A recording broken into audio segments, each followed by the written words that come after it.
Salut SV, nous continuons avec le chapitre. Je passe maintenant à la première maladie étudiée dans cette leçon qui est la myopathie de Duchenne.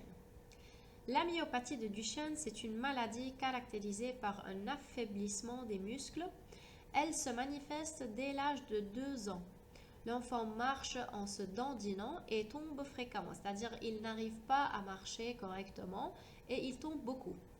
À partir de 12 ans, il ne peut plus marcher et est condamné au fauteuil roulant, c'est-à-dire il devient à chaise roulante, paralysé, il n'arrive plus à marcher. La fréquence de cette maladie est de 1 sur 5000, donc comme vous le voyez, c'est une maladie très très rare. Elle est due à une déficience en dystrophine, c'est une protéine.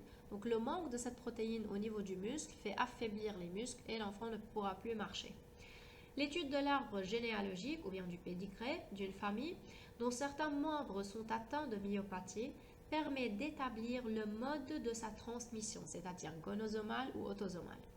C'est uniquement les filles myopathes qui ne sont pas viables. Je vous rappelle, viables, c'est-à-dire ne vont pas vivre. Elles vont mourir, même avant leur naissance parfois. Ce genre de phrase doit vous attirer l'attention dans les textes. Lorsqu'on dit les filles myopathes ne sont pas viables, uniquement les filles, c'est que probablement c'est lié au sexe. Sinon, on aurait dit, par exemple, les individus homozygotes ne sont pas viables et non pas seulement les filles seulement. La question 1, préciser si l'allèle responsable de la myopathie est récessif ou dominant, justifiez la réponse. Et vous dites dans ce cas, comme déjà vous êtes habitué, l'allèle responsable de la maladie est récessif puisque les deux parents, vous indiquez deux parents normaux et vous les nommez 1 et 1 sont normaux. Ayant un enfant atteint, de sorte que l'allèle de la maladie est caché au moins chez l'un d'entre eux. Je reviens aux parents, les voilà, ils ont eu un enfant atteint. Vous pouvez aussi le nommer 3 et 3 et 2 3 et 2 7 et c'est mieux de les nommer. Alors, c'est caché au moins chez l'un des deux parents, cet allèle de la maladie. La deuxième question vous dit déterminer la localisation chromosomique du gène responsable de la myopathie et justifier la réponse. Déterminer la localisation, c'est-à-dire dire si c'est autosomal ou gonosomal. Alors, je reviens à cette phrase. C'est uniquement les filles myopathes qui ne sont pas viables, donc c'est probablement gonosomal. Comment vous justifiez dans ce cas? Vous commencez par dire l'analyse de l'arbre généalogique montre que seuls les garçons sont atteints, ce qui plaide pour un cas d'hérédité lié au sexe. Alors si je vois le pédigré là, je vois que c'est seulement les garçons qui sont atteints.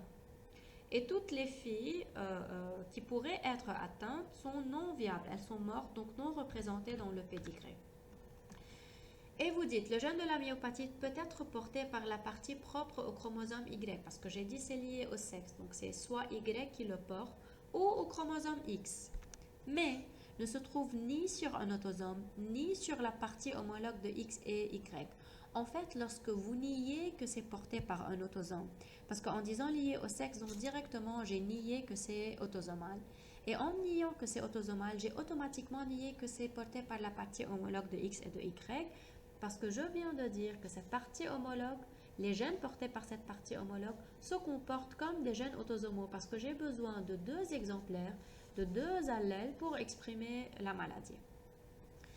Et je continue en disant, s'il est porté par la partie propre au chromosome Y, alors dans ce cas, je vais nier que c'est porté par Y, parce que vous n'êtes responsable que des maladies portées par X. Vous n'allez avoir que des maladies portées par X ou bien des maladies autosomales. Mais vous devez savoir comment nier que c'est porté par Y. S'il est porté par la partie propre au chromosome Y, le garçon, vous l'indiquez, de 7 malades, devrait être de génotype XYM, parce que c'est porté par Y, je suppose. Et il aurait pris un YM de son père qui devrait être malade. Or, le père est normal, comme le montre le pédigré, donc ce n'est pas le cas. Le gène est donc porté par la partie propre au chromosome X.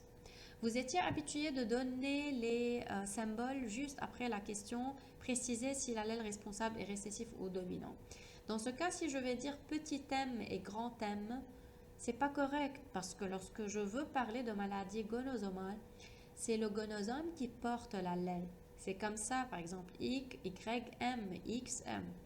Et dans ce cas, je préfère moi-même garder les symboles pour la deuxième partie, sauf si vous savez déjà que la maladie est gonosomale.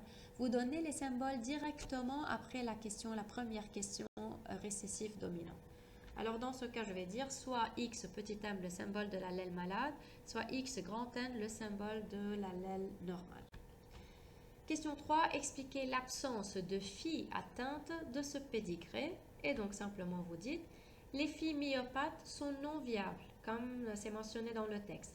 Par suite, l'allèle de la myopathie est létale à l'état homozygote, parce que vous savez, les filles portent XX. La fille possède 2 chromosomes X, alors si elle est XM, elle meurt avant la naissance. Et là, à chaque fois qu'on vous demande cette question, des individus, surtout des filles qui sont non viables, alors que les garçons peuvent être atteints mais restent vivants, vous dites que c'est une maladie qui est létale à l'état homozygote. Vous le savez déjà du chapitre 2. Question 4, évaluer la probabilité, le risque, c'est-à-dire pour que le couple 2,4 et 2,5 donne un enfant atteint. Je regarde là 2,4, 2,5, deux individus qui sont sains, mais qui ont des enfants, qui ont donné un enfant atteint qui est 3,7. Et donc là, comment calculer la probabilité? C'est tout comme vous avez appris avant aussi. Vous commencez par dire, l'homme 2,5 est normal. Comme la maladie est liée à X, cet homme est obligatoirement de génotype X, grand N, Y. Il est normal. S'il porte le petit m, donc il serait malade. Il doit exprimer la maladie. Puisqu'il est malade, son phénotype révèle son génotype et ne peut donc pas transmettre la maladie. Je passe maintenant à la femme. C'est la femme qui doit transmettre la maladie, qui avait transmis la maladie à l'enfant 3,7.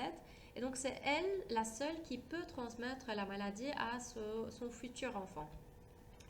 On va dire là, sa femme de 4 est obligatoirement hétérozygote puisqu'elle est normale et ayant un enfant atteint qui est 3,7. Vous faites dans ce cas l'échiquier de croisement, le voilà. Donc pour le garçon, pour l'homme, c'est-à-dire 1,5 X grand N, 1,5 Y, ce sont les chromosomes qu'il peut donner dans ses gamètes. Et la femme, elle peut donner 1,5 X normal, 1,5 X malade. Dans l'échiquier, je peux voir clairement que la probabilité parmi les garçons est de 50% de garçons atteints de la myopathie. Les voilà les garçons. Je peux avoir parmi les garçons seuls, je parle, la moitié de ces garçons sont atteints. Et si je veux prendre parmi tous les enfants, filles et garçons, vous dites la probabilité parmi les enfants est de 25% des enfants atteints de la myopathie de Duchenne et tous seront du même sexe mâle. Dans les maladies gonosomales, lorsqu'on vous demande de risque, vous êtes obligé de mentionner si ce sont des garçons atteints ou bien des filles atteintes. Donc c'est bien de donner ce type de réponse en disant que 25% sont atteints mais tous sont des garçons et en ajoutant que 50% des garçons seront atteints.